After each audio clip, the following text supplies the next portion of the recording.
¿Sabéis cuántas cirugías estéticas se realizan al año en España? Más de 200.000. El 85% mujeres y el 15% hombres.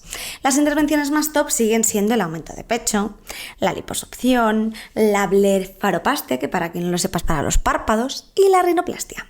Pero todas estas intervenciones y toda estadística pues tiene su cara B. Vemos el caso, por ejemplo, de Silvia Idalia, de 34 años, que se sometió en 2022 a una triple operación en la Clínica Estética de Madrid y acabó muriendo. ¿Qué es lo que le pasó a Silvia? Fue dada de alta con fiebre y recibió solo, ojo, pautas telefónicas. A los 3 meses murió de un shock séptico, es decir, de una infección. En el primer momento esta causa fue archivada y la Audiencia Provincial mandó en 2023 reabrirla por un posible homicidio imprudente, al entender que el archivo de la causa fue precipitado, evidentemente, ya que no constaba que al médico forense que estaba en ese momento en el hospital se le hubiese trasladado el informe de la autopsia. Muy fuerte, ¿eh? De hecho, la audiencia lo que pide es la elaboración de un nuevo estudio para aclarar si hubo una relación entre la operación a la que le sometieron y la infección que sufrió, que es la que le causó la muerte 3 meses después. Pero este no es el único caso. Aquí ya lo hemos contado, por ejemplo, el de Sara.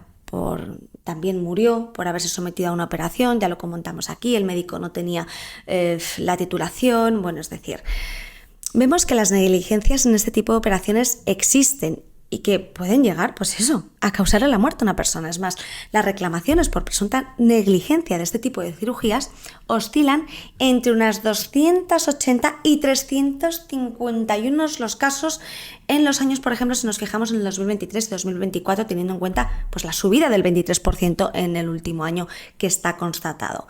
Pero vamos a darle una vuelta a todo esto. ¿Qué es lo que está fallando? Es decir, ¿por qué se repiten las demandas por negligencia? ¿Por qué tenemos estos datos? Pues vamos a ir viendo uno por uno estos casitos. Primero, consentimientos informados que en verdad no informan. Es decir, muchas veces nos encontramos cosas que la ley no exige. La ley exige entregar un consentimiento escrito, individualizado y con al menos que se lo entregues al paciente con 24 horas de antelación.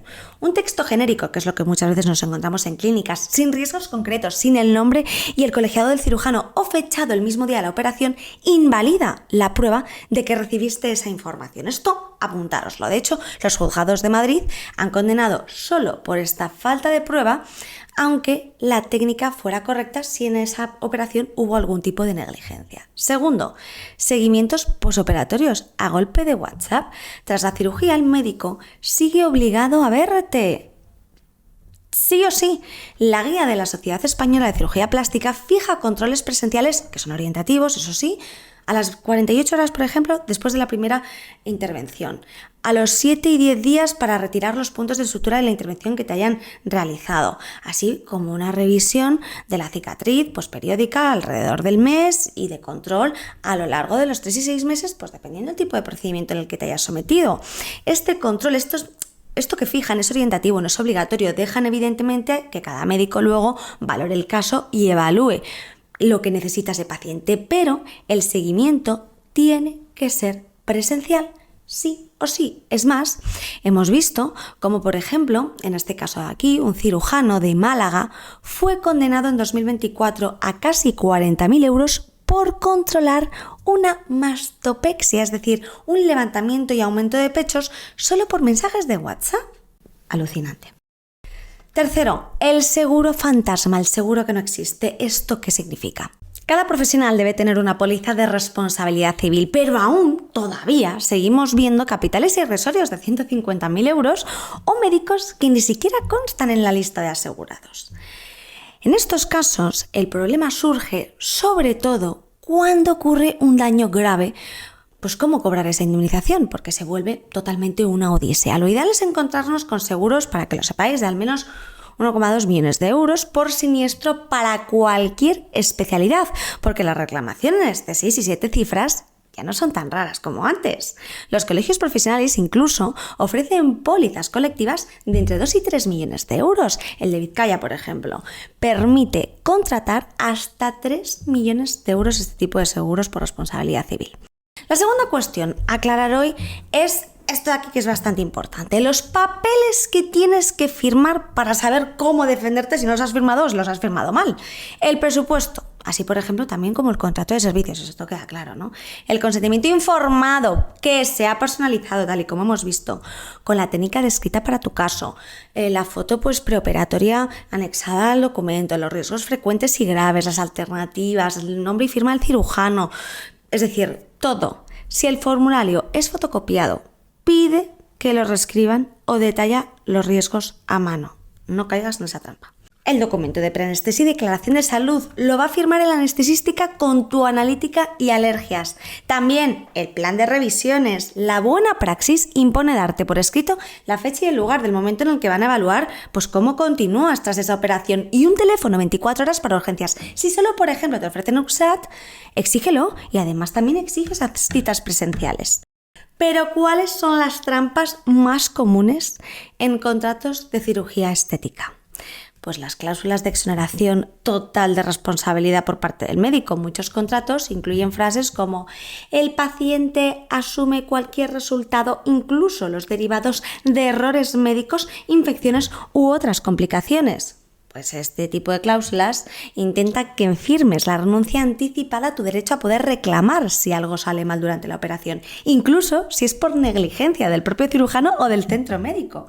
¿Esto es legal? Pues no, se considera abusivo y por lo tanto nulo de pleno derecho. Todas las cláusulas como esta que lo que hagan es limitar los derechos legales del paciente, eliminen la responsabilidad del profesional por los daños causados por su mala praxis o supongan un desequilibrio en el perjuicio del paciente, ¿vale? Vamos a ver este caso, por ejemplo, una mujer operada de pecho que sufrió una necrosis areolar, aquí.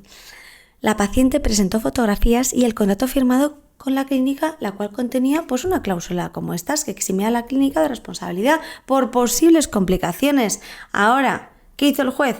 Pues determinó que esa cláusula no tenía ningún tipo de validez legal y condenó a la clínica a pagarle 6.700 euros a la paciente por esa falta de diligencia profesional que luego se probó.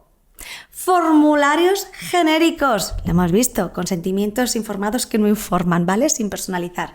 Muchos centros pues usan plantillas estándar, tipo lo siguiente, ¿no? Por ejemplo, la rinoplastia puede generar molestias generales. El paciente entiende y acepta los riesgos asociados. Pues no, mire, no, eso no vale.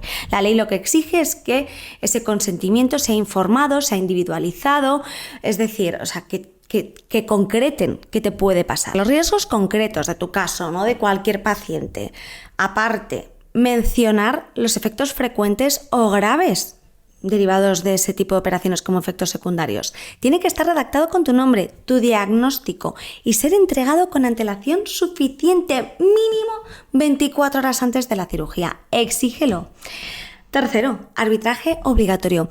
Esto es pues, una renuncia anticipada que prohíbe al paciente a ir a los tribunales en caso de que algo de la operación salga mal. Algunos contratos incluyen frases como esta. En caso de conflicto, ambas partes acuerdan resolverlo solo por arbitraje privado.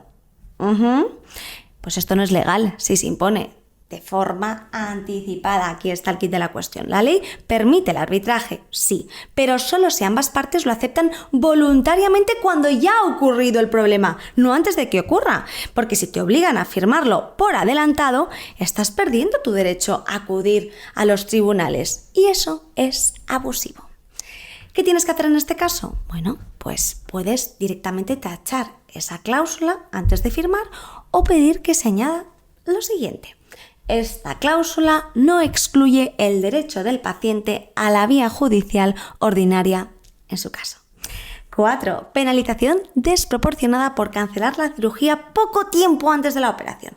Es bastante común ver en contratos lo siguiente. Si el paciente cancela la operación con menos de X horas, días de antelación, deberá abonar el 30% del precio total. ¿Cómo? Pues esta penalización solo es legal si es proporcional al perjuicio real que ha causado tu cancelación, pero un 30% por no operarte, aunque sea pues por miedo, por dudas o por una causa médica sobrevenida, pues esto evidentemente no es razonable. De hecho, varias audiencias provinciales ya han anulado penalizaciones abusivas de este tipo, como por ejemplo en Barcelona en 2022, donde la clínica pretendía cobrarle al paciente 1.800 euros solo por cancelar con 48 horas de antelación. ¿Qué pasa? Que tú no te puedes arrepentir, ¿no? El tribunal lo que consideró es que eso estaba atentando contra el derecho a decidir libremente el paciente sobre su propio cuerpo. Es que faltaría más. ¿Qué puedes hacer si has firmado alguna de estas cláusulas? Pues no te preocupes, tranquilo, porque incluso si firmaste la ley, lo que hace es protegerte. Estas cláusulas son consideradas nulas de pleno derecho y no se aplican aunque tú las hayas firmado. En caso de juicio, tu abogado pues puede pedir incluso que se ignoren esas partes del contrato y el juez puede darte la razón si hubo mala praxis o desinformación. En cuanto a las indemnizaciones, pues según el último baremo sanitario de daños personales, lo que nos viene a decir es que va a depender del daño que se haya ocasionado, la edad del paciente, esto ya lo hemos visto en varias ocasiones. Y pueden variar, pueden ir desde cicatrices permanentes, que puede recibir una indemnización de 11.000 euros, hasta por incapacidad grave superar los 300.000. En conclusión, un consentimiento genérico firmado el mismo día es tu mejor prueba contra la clínica si algo sale mal. Si el doctor solo revisa tus operaciones por WhatsApp, graba la pantalla, ya que hay condenas, como hemos visto, hasta 40.000 euros por no hacer esto bien. Antes de operarte exige el título de cirujano plástico, el consentimiento personalizado, las revisiones presenciales y la póliza de seguros, que sea visible. Si algo falla, documenta, reclama, contacta con nosotros porque te podemos ayudar y ve a juicio antes de que prescriba. Para que tengas todo esto armado, lo que te recomiendo es que nos llames al despacho porque somos los mejores profesionales en atender este tipo de negligencias. Así que si te ha pasado o conoces a alguien que le haya pasado, ya sabes lo que tienes que hacer. Y para más vídeos e información, comentarios, cualquier duda que te haya quedado, dale a like, me gusta, comparte y nos vemos en el próximo vídeo. ¡Hasta luego!